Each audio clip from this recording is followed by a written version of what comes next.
Good morning. Thanks for joining me today. I'm Mark. This is Spiguyver Backpacking, and today I'm out in Harriman State Park in New York. Leaves are falling off the trees. You can see the ground is really covered and not much left up in the trees. Some of them are still really beautiful, but I think I've definitely missed the peak. It's definitely fall. There's some red over there, but for the most part, they're hitting the ground, which opens up views. And today, already had some setbacks, some changes in plan.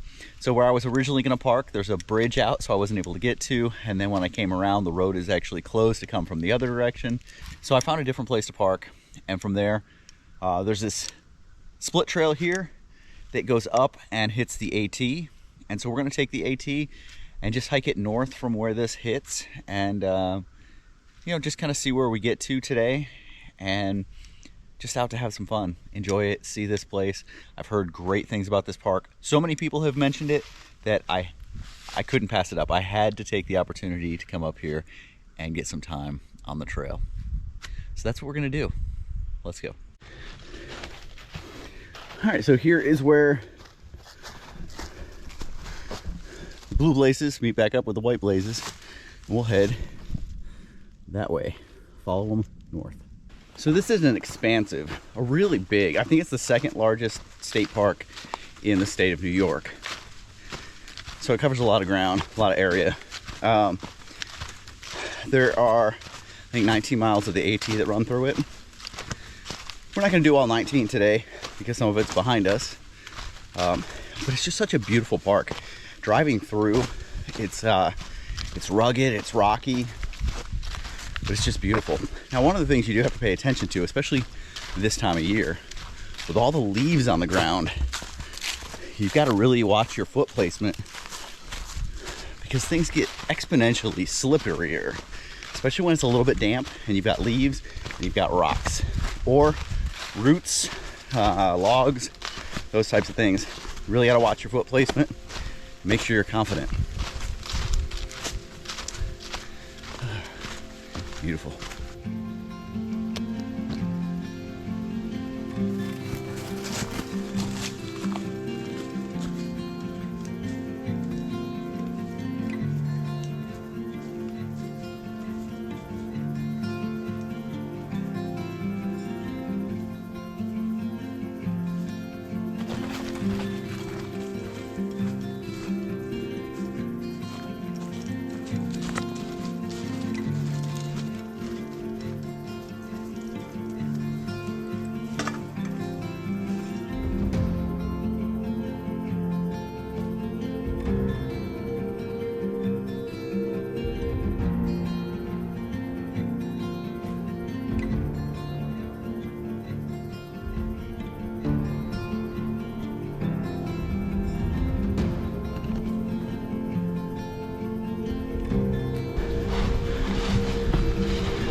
Coming out here this weekend was pretty much a last minute call.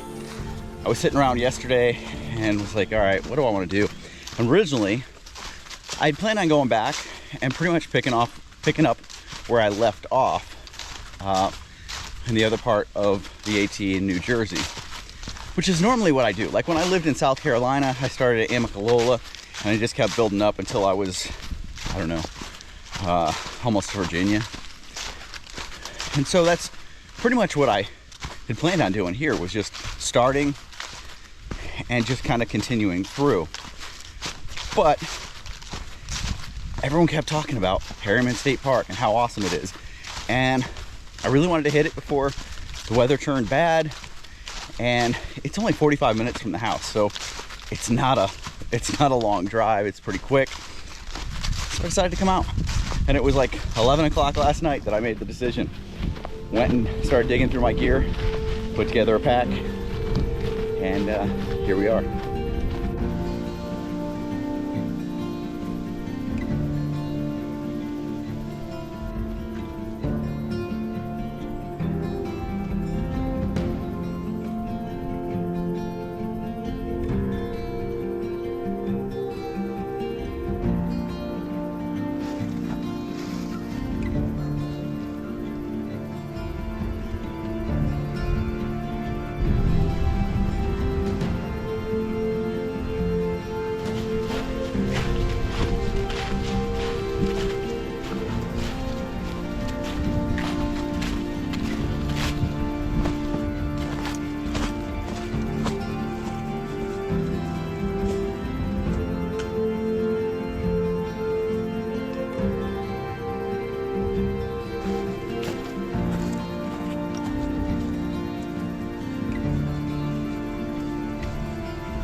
So right here is the first of the shelters that is along the, well, actually this is the middle one. The first one that I've come to along the AT here in Harriman. There's actually three. There's one that direction, the direction I came from, the other direction, and then there's one a little bit further up. The other one, the one that's further to the north, I think is a little ways off trail. This one is directly on the trail. It's got the bear cables over here, and it's got really nice area all down this way where there's a lot of great spots for camping, and so really nice area to set up for the night. Not a huge or even great shelter, but it'll make do if you're in the need. It's got 4 bunks and then a floor area that you could set up on. So I'm gonna take a look at the register, sign the register, maybe get a little snack, a little drink, and move on. Definitely a bit of the green tunnel aspect right through this section.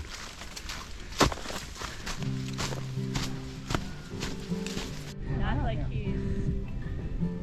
They said he's doing this really good. Oh, I see a guy hiking right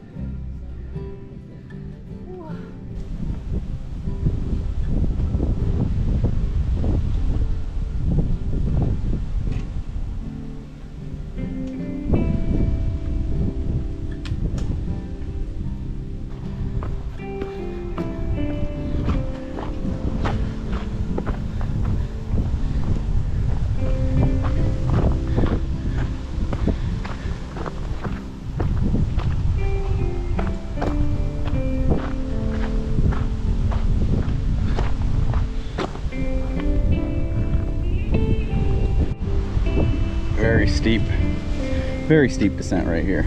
All right, so I came up to this sign, and this is a trail closure sign for the AT and a reroute. So you can see down here, this is where we are. So the AT comes in this way and should go just across the interstate that you can hear from here. So the interstate is really just down this hill. So you go down the hill, cross the interstate, and then come up and connect back into the AT here and go up. But what this has you do is go way up here, over, and then down to meet back up with it. Had a little yellow jacket land on my hand. But what I think I'm gonna do is actually take some of the trails down this way, even further down, because as you can see, going up and across, there's no water for quite a while. And I was kind of thinking of, it's around lunchtime, around noon, so thinking of finding somewhere with some water, sitting down and doing some lunch. So I think that down this way, it actually will hit some water. So that's what we're gonna try.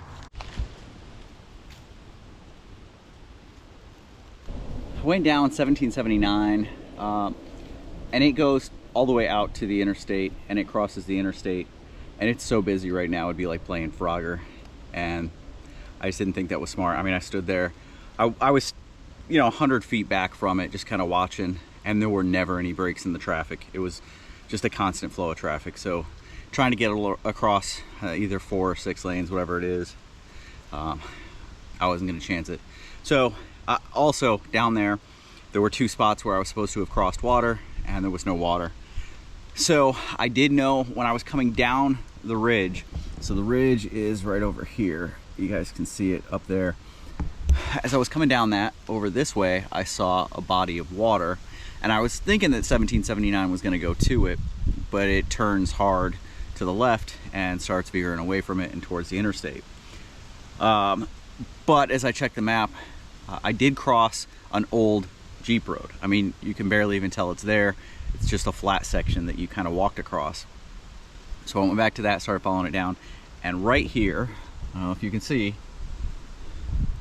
but there is water, and it's actually flowing. So this is where I'm going to grab some water. I'm going to drink some drink, and then get some lunch going and sit here. Probably take like an hour. I'll probably kick the shoes off and just kind of relax for a little while and just enjoy it. It is a beautiful day. When I left the car at like 8:45, it was 61 degrees already. So just an absolutely beautiful day. It was overcast. When I first got here, it was actually, the fog was on some of the mountains. It had burned off by the time I got up there. And now it's partly cloudy, but it's, man, a beautiful, beautiful day. That breeze is great. All right, I'm gonna get some water.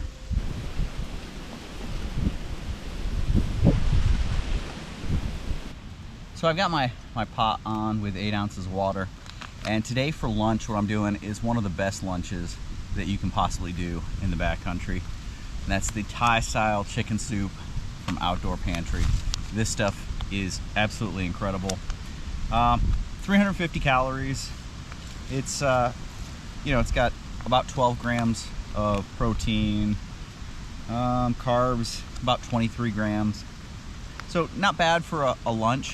It's a pretty small meal, and so it's great for an on-the-go, you know, stop, make up lunch real quick, get it down, hang out for a little bit, whatever. Especially when it starts getting cooler. This and the fried rice, the yakitori chicken fried rice, are both amazing lunches. Those are my 2 go-to lunches from Outdoor Pantry. Great stuff. Make sure you guys are trying that, checking it out. I've gotten a lot of questions about how I eat on the trail, what I do, and I show some of the meals, but I don't talk a lot about what I do in between. So look for a video about kind of what I do for my daily, throughout the day routine. It should be coming pretty soon. All right, I'm gonna wait for that to boil up and get this going. So I did actually remember to bring a spoon on this trip. One of the things I do like about these clear packages, now it's got the, you know, the Mylar back that you can't see through, but down here, what it does allow you to do is see whether or not you got all of the contents wet. Like right here, after I'd stirred it, I went to shake it up, and I noticed that right here, there was a clump of dry, so I just kind of rubbed it together and got it in as part of it, kind of shake it up, and now we can let it lay here for 5 minutes, maybe a couple extra, just for good measure.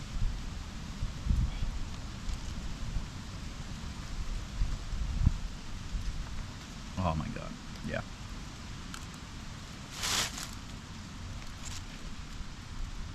So good. It's got the right amount of like kick and heat to it. Here's what it looks like. I mean, it's creamy. It's just so good.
There are some really great rock features in this area. Right up here, there's just like a ton of really cool stuff.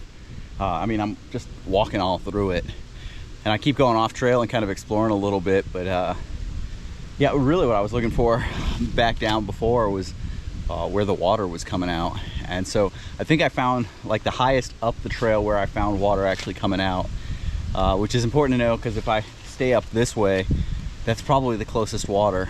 And so after setting up camp, I may hike down just with empty pack and water bottle and bladder, fill everything up and come back up.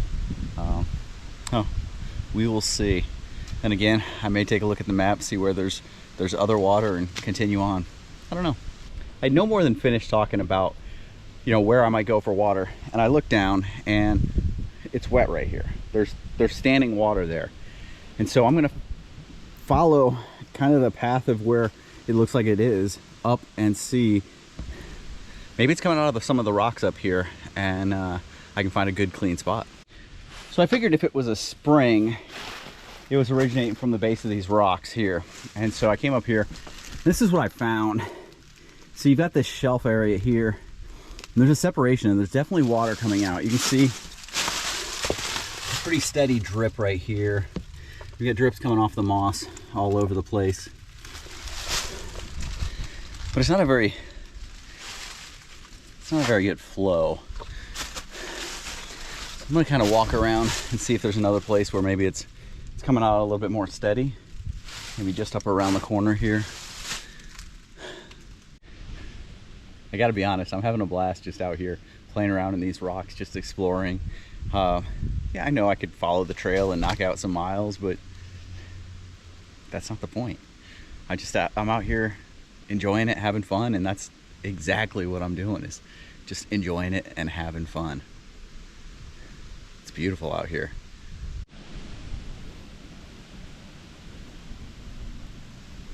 Not sure what I'm gonna do. I'm here. This is right by that shelter that I showed you earlier. I looped back around, taking some other trails, and came up here. Nice spots. I mean, really nice spots right here. I've got logs, I've got places to sit. But the downside is there's no water. And so I'd have to go back down this trail quite a ways, or there's a lake that direction. I'm not sure if there's any camping near it, but I'm kind of thinking it's not that late. Let's just keep hiking. This is a beautiful spot though. I mean, here, let me turn you around and just kind of show you the area. I mean, it is a great area. I mean, if you're a tent camper, there's lots of, I mean, even right here, flat spots.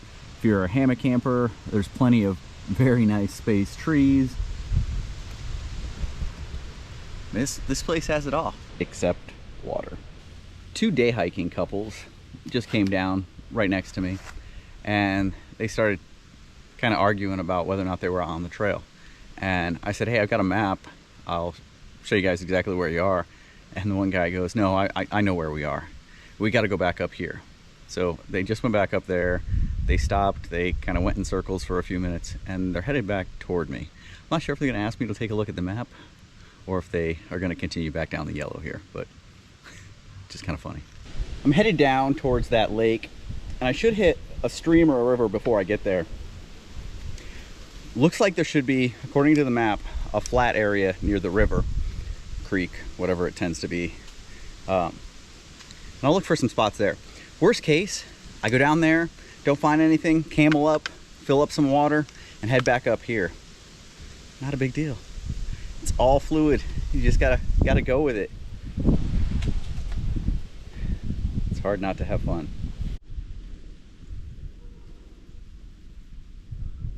I think I found my spot. So I think right in here is kind of where I'm gonna set up. Down there is the creek. On the other side of the creek, a couple hundred yards, is the trail, and right there is the lake. So even if the water down there was to dry up, which it's flowing pretty good, it's not going to dry up. I've got plenty of water right there. I'm far enough away from all of the water sources that I'm keeping it legal, And you know, great spot back in here. Quiet. I don't think anyone's gonna bother me down here, so should be good. So I know some of you guys are like, what is going on? What channel am I watching? I don't recognize this. So let's talk about it for a second. Let me explain exactly what's going on here. So, as you guys know, I spent several nights in a row in a gathered end in the Tensa in my apartment, and then switched over to the Banyan, and I was having a lot of shoulder issues. Now, I have serious shoulder issues, plus I've got pretty broad shoulders. So a gathered end already is kind of a setup for disaster for me. But I've had 4 surgeries on my left shoulder and probably need a reconstructive, completely redone shoulder, new shoulder replacement in the somewhat near future. And so once I've gotten my bed actually delivered, I'm sleeping a lot better, and my shoulder's not bothering me so much. And so I decided, even though I know that the Townsend Luxury UL is wider and doesn't give me very much, if any, shoulder squeeze, I'm able to lay on my side and on my stomach pretty easily in that hammock. There's no shoulder squeeze when you're laying on the ground. And as long as you've got a thick enough, comfortable enough pad, I've got my X-Ped down mat, winter UL, long wide. I will be at some point swapping that out for something a little bit more comfortable, something that doesn't have vertical baffles but has more of the quilted type setup. But I'm rocking this. This is a tarp tent, Rainbow 1, and I am a big fan of the tarp tents. Have been for a very, very long time. I think I got my first one in 96 or 97. And funny enough, I actually picked it up at Henry Shire's house. I picked it up from him on the way to a backpacking trip that I was doing. I happened to be going by his area and called him up and asked what he had on hand, and he actually had exactly what I wanted at his house. And so I stopped by, got to meet him, picked it up, and was on about my way. So, I mean, that type of customer service doesn't happen very often, but it did in this case. So I've always liked them, and Rain Man had a tarp tent for a little while. I want to say it might have been a Rainbow, might have been a Rainbow 2, but he ended up selling it, and every time we talk about tents, he regrets selling it. Now, you guys know that I had the duplex, and I hated the duplex. I know a lot of people love it. It is probably the duplex and you know, some of the other Z-Packs tents, the DCF, Cuban fiber, Dynamo, whatever you want to call it these days, tents are some of the most popular, especially among like thru hikers. And it's because they're light and they're relatively simple. You don't have to carry poles. You have your trekking poles, and that's what sets it up. But for me, it's just, I never liked that tent. The condensation issues, just how, when it got down to the end, even if I had it pulled out, the end of my, and I'm not even that tall, the end of my sleeping bag was always wet.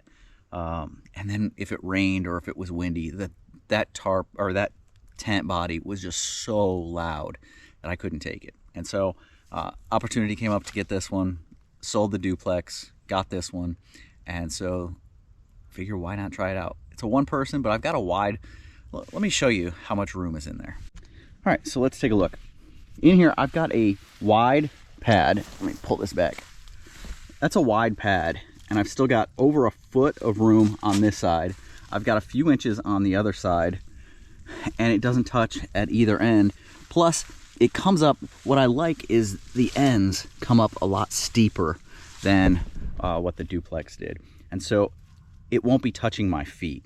And so even if there's condensation, it should keep from really getting on my sleeping pad or my sleeping bag.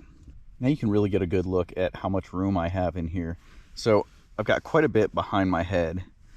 and out to the sides, so that I'm not gonna hit at all. I mean, there's a ton of room here, and then likewise down at my feet, you can see there's a lot of room between my feet and the end. And even if I was to kick up or have, you know, a foot of loft on top of my feet, it's not gonna hit anything. I mean, over here maybe, but I mean, that's not where I am.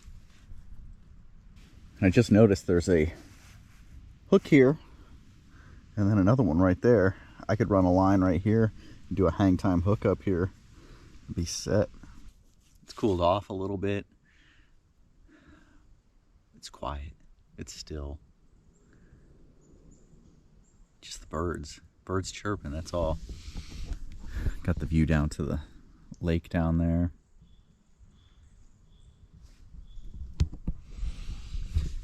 So I think I'm getting ready to do up some dinner, or at least first dinner. Okay, so I have decided I'm going with the smoked pulled pork and salsa, with salsa and black beans. Since I brought the tortillas, I'm gonna do this, and it's gonna be really good. I like this a lot. It's pretty hearty. It's about 500 calories, 41 grams of protein, and that's pretty important to me. Making sure that I get enough protein in the day. Now, it calls for 8 ounces. Well, it calls for 1 cup of hot water. Let it sit for 5 minutes. I'm going to do a little bit less than a cup because a lot of times it is pretty runny. And so I want to make sure that I have enough for it to reconstitute, but yet not enough that it becomes runny. And so we're going to go with about 6 ounces to start with. And if it's still crunchy or whatever after 8-9 minutes, then I'll add some more water. But that's what we're going to start with because I don't want it dripping out of my tortillas.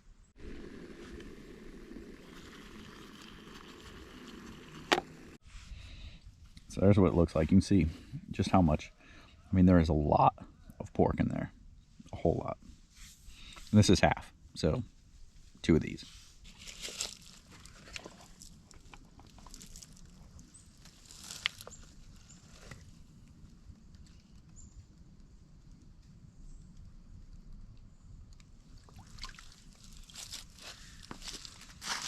After getting to camp, I swapped out my shoes and I'm wearing my Sierra Designs down booties. So these things have like a hard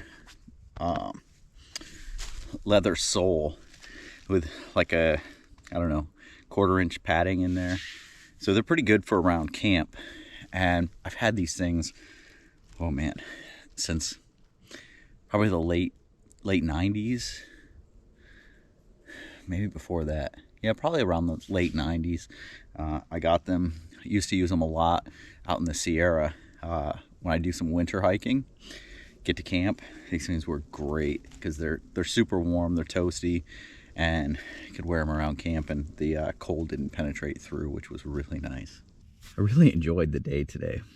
The hike, you know, it was really nice being out, and the exploring I did. You know, it wasn't just sticking to the trail, it wasn't just going down the AT, but it was going and you know, trying to link trails together, trying to figure out, you know, different things. You know, going up into some of the rocky areas to see if I could figure out where some water was coming from. It was enjoyable. It was nice to be out and doing something fun, something that I really enjoy. Definitely more of this to come. A lot more of this to come. There will be a lot more of, you know, getting out and hitting the AT and knocking off miles of the AT. But there's so much here in the Northeast that I want to get back to exploring. I want to get back up to the Adirondacks. Probably, you know, I don't know if I'm going to be able to get a trip before it starts snowing up there. But if I can, I absolutely will. Let's see what tomorrow has in store for us. I'm gonna try not to backtrack out the same trails that I came in. So let's see what we can get ourselves into. See what we can find. All right. Good night, guys.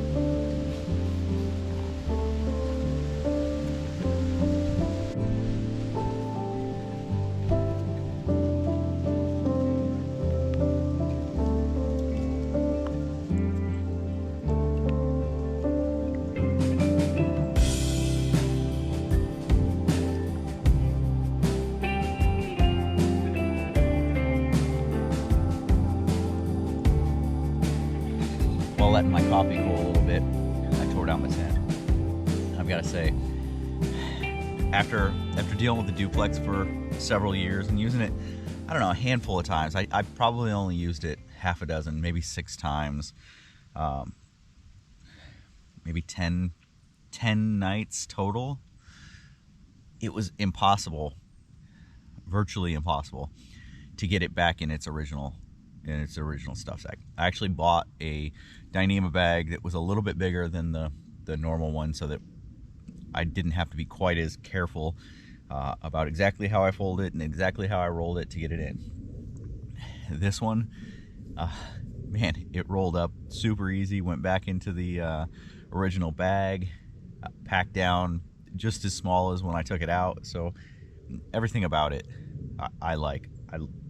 The interior space, the sit-up space is as good, if not better, than what the duplex was. And I've definitely got more room at both the foot and the head that I'm not going to be hitting the walls. So far, really liking it. And you may or may not have noticed, but I'm using the earth sack on this trip. And since I'm in bear country, makes sense. I haven't used this a whole lot. I used it out on the Tahoe Rim Trail, never had any issues.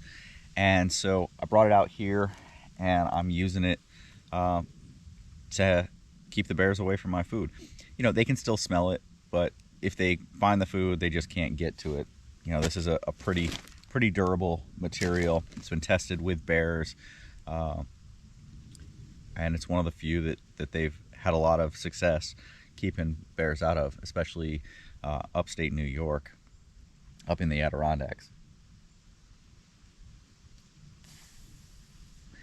One of the reasons I went to that instead of getting a bear bag and hanging is I found a pretty good slit in my normal food bag. So I've got a DCF food bag, but it's got a pretty good slit in it, and I don't want to lose my food. So I had this. Given that we're back in bear country, figured what better time to bust that out than now. So that's what I'll be using probably for the rest of the year, at least. Well, back on the trail. Figure out where we're gonna head to get out of here, which direction we want to go. There is, if I backtrack just a little bit up this hill, there was a side dotted line trail, which means it's not one that's, I think it's one that's not maintained and not used very much. I'm gonna try taking that one, and that should tie us back in, back into the AT. And there may be another trail that bounces off of there, so we'll see.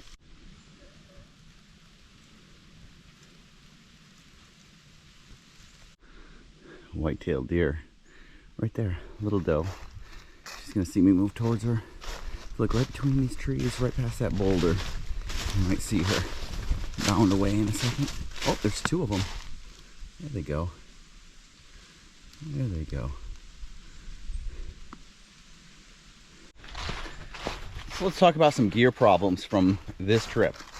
So my X-Ped sleeping pad hasn't been used a whole lot in quite a while. Really, I think it was probably last winter that I used it last. So it's been sitting in a box, hasn't really been used, had stuff thrown on it. And while I don't think it has like a substantial leak, I will say that when I woke up, it was considerably softer than when I went to bed, yet not enough had come out that I was actually touching the ground or anything. It was noticeably squishier when I got off of it than when I went to bed. Now, I know that cold can have something to do with that, but I don't think that's the case. So when I get home, I'll probably air it up as much as I can, spray it down with some water, and see if I can find anywhere, some soapy water, see if I can find anywhere where it's bubbling, see if I can get a patch on it. Second piece of gear is my Knockvecto bag for my Be Free.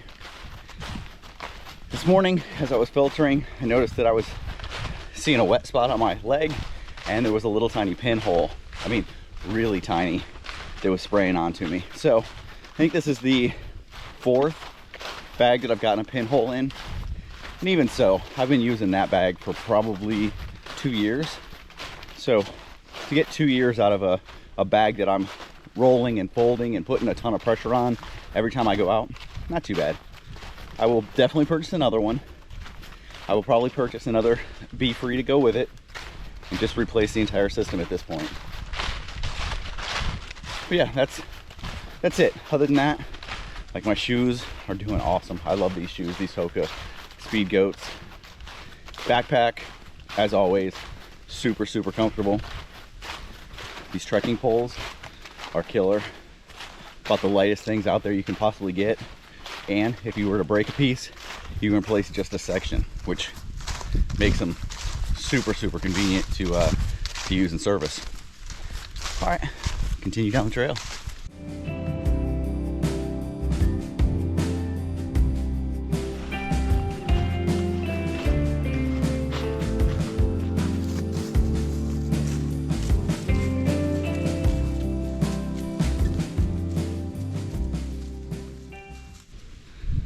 So right now I'm actually back on the Appalachian Trail, and one of the really interesting, cool things about this park is that Harriman State Park is where the very first blazes of the Appalachian Trail were set. And so this is where it all started. This is where the Appalachian Trail really took birth, and the development of it actually started. So cool place to be in, and a cool place to be hitting the AT this weekend.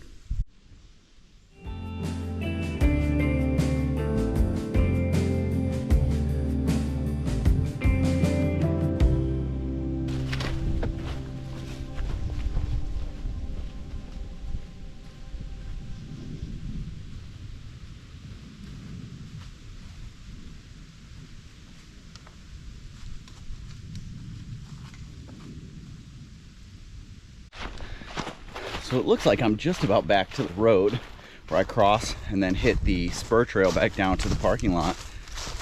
This morning kind of flew by. I had a couple of two pretty big, pretty tough climbs, but my legs feel amazing this morning.